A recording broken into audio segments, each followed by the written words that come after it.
Salut, bonsoir à tous ou bonjour. Tout le monde sur cette terre a déjà vu au moins un film des studios Disney. Ce studio qui nous a fait rire, pleurer, rêver et qui a aussi produit des œuvres comme ça. Malgré un peu un écart dans les années 2000, Disney a su un peu remonter la pente début années 2010, voilà, avec Réponse ou La Reine des Neiges, que j'adore. Libéré, délivré, je ne mentirai plus jamais. Prenons un Disney que je porte particulièrement dans mon cœur, La Belle au Bois dormant. C'est totalement faux. Le film, je le trouve assez insipide, il est très court mais il se passe rien. Seul le personnage de Maléfique, je trouve, est super intéressant. Et quelques musiques sont sympas, mais c'est tout. Et je me rappelle d'une version japonaise du conte La Belle au Bois dormant qui était sortie dans les années 90. Et c'est de ça qu'on va parler aujourd'hui. Donc franchement, préparez vos popcorn, préparez vos mouchoirs, ça va faire mal. C'est parti. Le Monde Fabuleux des Contes est une série japonaise sortie en 1993, c'est produit par le studio Toei, ces studios qui ont fait notamment Albator, Dragon Ball, Sailor Moon, Les Chevaliers du Zodiaque et plein d'autres. Et cette série est diffusée en 1994 dans l'émission Les Minicums, qui étaient un peu les guignols de l'info de l'époque, qui ont disparu, qui sont revenus. Ensuite les guignols de l'info ont disparu, et ça c'est triste. Cette série est éditée par la suite en VHS vidéo sous le nom qu'on lui connaît, donc Les Mondes Fabuleux des Contes, présenté par Carlos. Lui, là. Pour ceux qui ne connaissent pas Carlos, c'est le Tiraille Pimpon, c'est Big Bisou, c'est Papayou. Voilà, écoutez, c'est assez incroyable. Quand vous êtes en soirée, franchement, mettez ça, je vous jure, vous allez ambiancer tout le monde. Pour revenir sur le Monde Fabuleux des Contes, il y avait à peu près 26 épisodes dans la série et il y avait des contes type Aladdin, Cendrillon, La Belle et la Bête, Le Chat Botté, Pinocchio, Blanche-Neige, beaucoup de contes que vous avez lus ou vus, mais Carlos le raconte beaucoup mieux que moi. Tu sais, j'ai choisi pour toi les plus beaux contes de tous les temps et je les ai réunis dans une collection merveilleuse. Le Monde Fabuleux des Contes des éditions Atlas. Regarde. Si vous aviez des souvenirs assez heureux des films d'animation Disney que vous avez vus quand vous étiez petit, oubliez-les genre maintenant. Le film débute sur une voix off qui nous dit qu'on est genre très loin d'ici, au cas où si on ne l'avait vraiment pas compris. Non mais on dirait pas un peu le générique du Père Castor? Père Castor, raconte-nous une histoire. Voilà, on nous explique que la reine a beaucoup de mal à mettre un enfant au monde et que le roi est impuissant, sûrement. Ils avaient beau faire des pèlerinages et prier le ciel pour avoir un héritier, leurs souhaits n'étaient pas exaucés. On passera outre les gémissements du roi qui sont assez monnaie courante dans ce conte. La suite, on la connaît, elle se fait baptiser par les trois fées, non, toutes les clodos du royaume en fait, et s'ensuit une grosse fête.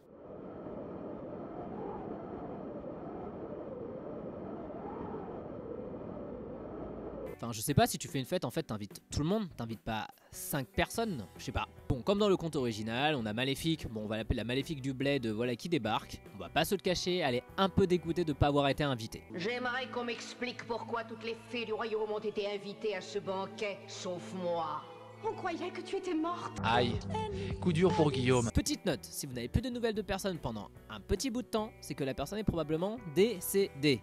Bon, le roi, pour faire bonne figure, l'invite à table quand même, sauf que cet abruti lui met des couverts en argent au lieu des couverts en or. Tu la sens la différenciation sociale là? Tu la sens? Bon voilà, Maléfique du bled, elle commence un peu à péter un câble, elle est en mode ouais bah oui, des couverts en argent, les couverts en or, bon bref voilà. Et les gens s'en foutent et passent au vœu de la princesse. Coucou. Toutes les fées, j'ai bien dit toutes les fées, lui donnent un vœu qui fait d'elle la personne la plus parfaite au monde. La princesse saura danser mieux que quiconque au monde. La princesse sera danser mieux que quiconque au monde. Mais c'est quoi cette voix, sérieux? Bon, tout le monde donne son vœu, tout le monde est content, sauf Maléfique du bled. Elle s'approche lentement du berceau, mais genre là en fait on peut l'arrêter. Mais arrêtez? Mais arrêtez là quoi, mais arrêtez! Bah voilà, elle balance sa malédiction. Lorsqu'elle sera en âge de se marier, la princesse se piquera avec un fuseau. Et elle en mourra. Les gens essaient de l'arrêter, elle les repousse avec la pierre du pouvoir, et elle s'en va comme elle est venue. C'est satanique. Voilà!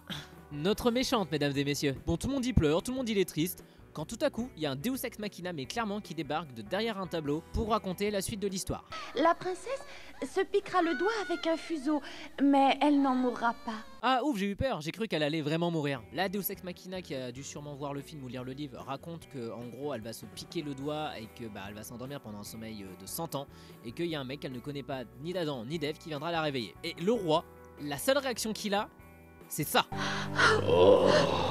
Non, en vrai, faut vraiment destituer ce souverain parce qu'il fait vraiment des bruits extrêmement bizarres quand même. Pour éviter que sa fille se pique, le roi décide de brûler tous les fuseaux du royaume, ce qui va provoquer, je pense, une énorme crise économique. C'est comme si en fait on décidait de brûler tous les magasins textiles pour pas que les gens y se piquent, ce qui est extrêmement débile. Surtout, grosse différence par rapport au film d'animation. Dans le film d'animation, il décide de la cacher justement pour pas que la maléfique la retrouve. Là, il la laisse dans le château, exposée, aux yeux de tous. Quelques années plus tard, la princesse a bien grandi avec toutes ces qualités que les fées lui ont données, et la princesse joue si bien que tout le monde s'arrête de faire ses activités juste pour l'écouter.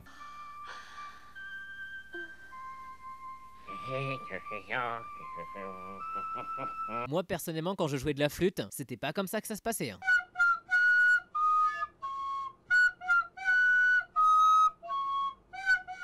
Bon, comme toutes les princesses, elle parle aux animaux de manière assez débile et elle rigole tout le temps.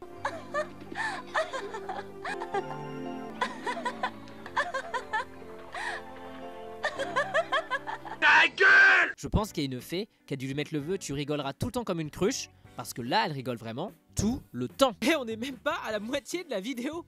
Et j'en ai déjà marre. Pour une raison encore qui m'échappe, les parents décident de se barrer en vacances, laissant leur fille toute seule au château. Tout va bien. Tout va bien. Et le meilleur jeu à faire, bien sûr, quand tu sais qu'il y a peut-être une sorcière qui est susceptible de te tuer, c'est de faire un cache-cache dans un château. J'ai peut-être passé un peu trop vite, mais je suis pas sûr qu'on a son nom à la princesse. Donc en fait, je crois qu'il appelle princesse pendant tout le film. Ils auraient au moins peut-être pu lui donner un prénom avant de donner des vœux inutiles. Donc la princesse est dans le château, elle essaie de trouver une cachette quand elle tombe sur un passage secret, pas si secret que ça parce qu'il est en plein milieu du couloir. Bon, et puis finalement elle oublie totalement sa partie de cache-cache et suit un chat dans les escaliers. Franchement, j'aurais pas aimé être à la place des servantes qui attendent peut-être dans un placard. La légende dit qu'on les a retrouvées mortes en attendant que la princesse les trouve. La princesse gravit un long escalier en colimaçon qui menait dans la tour la plus haute du château. Franchement, elle est endurante à la princesse, hein, parce que moi j'aurais arrêté au bout de 30 secondes. Surtout pour un chat. Bon, après on connaît la suite, hein. Elle arrive tout en haut, elle tombe sur une femme qui se réveille avec la sorcière la pique, elle tombe, elle meurt, fin. Enfin, fin de la première partie, parce qu'après il y a encore 12 minutes. Bon, il y a tout le monde y pleure, encore. En fait, les servants du château, on les a vus que en train de chialer. Et le roi continue à faire ses bruitages ambigus. Non, là ça commence vraiment à devenir gênant par contre. Le Deus Ex Machina apparaît pour endormir tout le monde, pour ne pas que la princesse se sente seule quand elle se réveille. Ce qui est assez sympathique.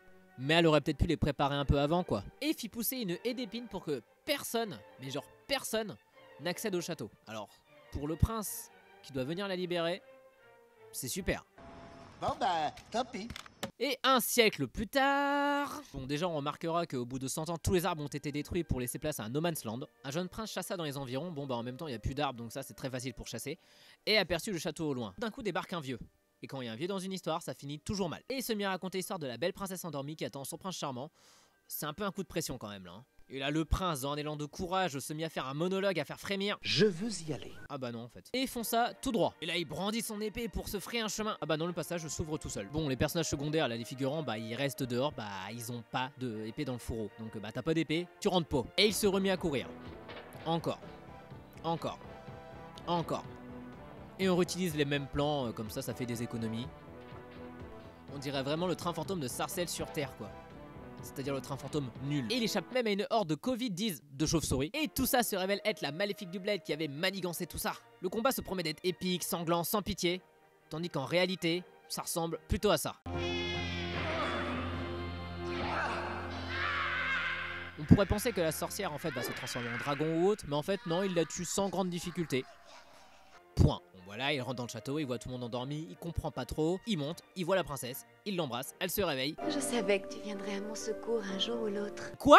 Ça fait 100 ans que la princesse dort, elle se réveille sans une once de fatigue, et elle se met à raconter sa vie.